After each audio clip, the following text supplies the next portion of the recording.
Salam sejahtera untuk kita semua. Pelajaran Sekolah Sahabat dengan tema utama Kitab Mazmur, pelajaran ke-8, Kebijaksanaan untuk Hidup Benar. Selasa, 20 Februari, Ujian Tuhan. Bacalah Mazmur 81 ayat 8 dan 9, Mazmur 95 ayat 7 sampai 11, dan Mazmur 105 ayat 17 sampai 22. Apakah yang tercakup dalam ujian ilahi dalam ayat-ayat ini? Meribah adalah tempat Israel mencobai Allah dengan menantang kesetiaan dan kuasanya untuk memenuhi kebutuhan mereka. Mazmur 81 membuat pembalikan yang menarik dan menafsirkan peristiwa yang sama dengan saat Allah menguji Israel. Dan karena ketidaktaatan dan kurangnya kepercayaan, bangsa itu gagal dalam ujian Allah. Referensi ke Meribah menyampaikan pesan ganda. Pertama, umat Tuhan tidak boleh mengulangi kesalahan generasi sebelumnya. Sebaliknya, mereka harus mempercayai Allah dan berjalan di jalannya. Kedua, meskipun bangsa itu gagal dalam ujian, Allah datang menyelamatkan mereka ketika mereka berada dalam kesulitan. Kasih karunia Allah yang menyelamatkan di masa lalu memberikan jaminan kasih karunia Allah kepada generasi baru. Mazmur 105 menunjukkan bahwa pencobaan adalah cara Tuhan menguji kepercayaan Yusuf pada firman Tuhan tentang masa depannya. Kata Ibrani sarap atau diuji dalam ayat 19 mengandung arti membersihkan atau memurnikan. Jadi, tujuan ujian Tuhan atas iman Yusuf adalah untuk menghilangkan keraguan apapun akan janji Tuhan dan untuk memperkuat kepercayaan Yusuf akan bimbingan Tuhan. Tujuan dari disiplin ilahi adalah untuk menguatkan anak-anak Allah dan mempersiapkan mereka untuk penggenapan janji seperti yang ditunjukkan dalam teladan Yusuf. Namun, penolakan terhadap perintah Allah akan menghasilkan sikap keras kepala dan mengeraskan hati orang yang keras kepala. Allah menuntut kepatuhan yang cepat dan tidak diragukan lagi terhadap hukumnya. Tetapi manusia tertidur atau dilumpuhkan oleh tipu muslihat iblis yang menyarankan dalih-dalih dan mengalahkan keraguan-raguan mereka dan mengatakan seperti yang dikatakannya kepada Hawa di taman, kamu tidak akan mati. Ketidaktaatan tidak hanya mengeraskan hati dan hati nurani dari yang bersalah, tetapi cenderung merusak iman orang lain. Apa yang tampak sangat salah bagi mereka pada awalnya, lambat laun kehilangan penampilan ini dengan terus-menerus berada di hadapan mereka, sampai akhirnya mereka mempertanyakan apakah itu benar-benar dosa, dan secara tidak sadar jatuh ke dalam kesalahan yang sama.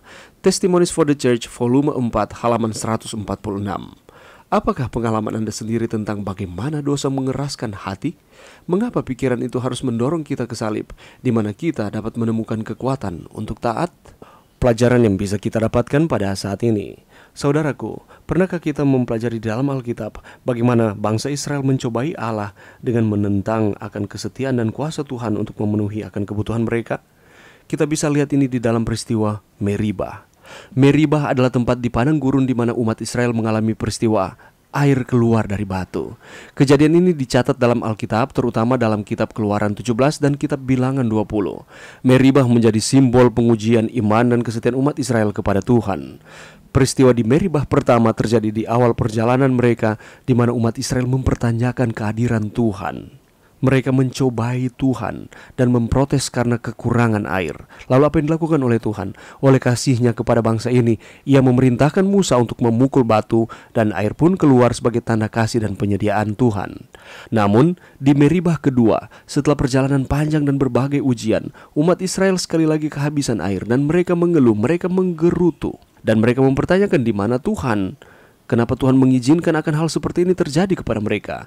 Dan apa yang dilakukan oleh Tuhan? Sekali lagi Dia memerintahkan Musa, bukan untuk memukul, tetapi berbicara kepada batu tersebut supaya keluar air. Musa dalam keadaan frustasi untuk menghadapi bangsa Israel ini, yang dilakukannya adalah memukul batu tersebut. Dan meskipun air ini keluar, tindakan Musa ini tidak berkenan di mata Tuhan. Meribah menjadi peringatan bagi kita untuk tidak hanya mencari pemenuhan kebutuhan fisik, tetapi juga untuk percaya pada Allah sebagai penyedia sejati.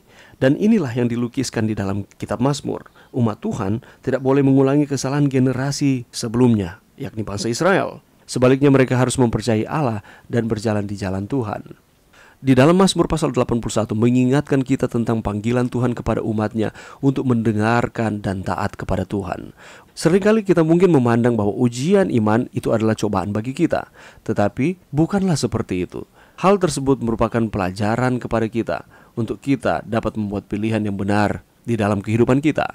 Di dalam Mazmur pasal 81 ini kita diajak untuk menyadari bahwa Tuhan memandang ujian sebagai peluang untuk memandu dan memperkuat kita dalam kesetiaan kita kepada Tuhan. Selanjutnya di dalam Mazmur 95 mencatat peringatan terhadap kerasnya hati dan ketidaksetiaan umat Israel di padang gurun. Dan Allah memberikan ujian kepada mereka. Tujuannya adalah supaya mereka berpaling kepada Tuhan, mereka setia kepada Tuhan. Dan pelajaran bagi kita yang hidup pada saat ini, kita seringkali menghadapi ujian-ujian iman. Apa yang harus kita lakukan?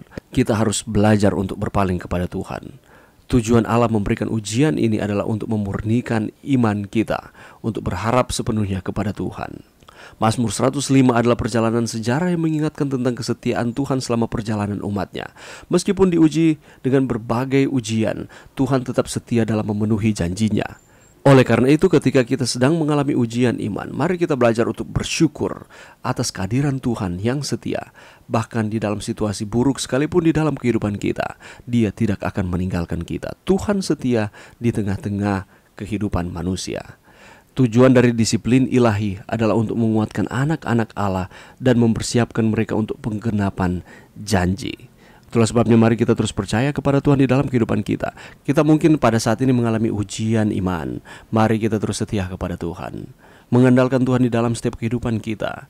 Dan ingat bahwa Allah tidak akan pernah membiarkan kita.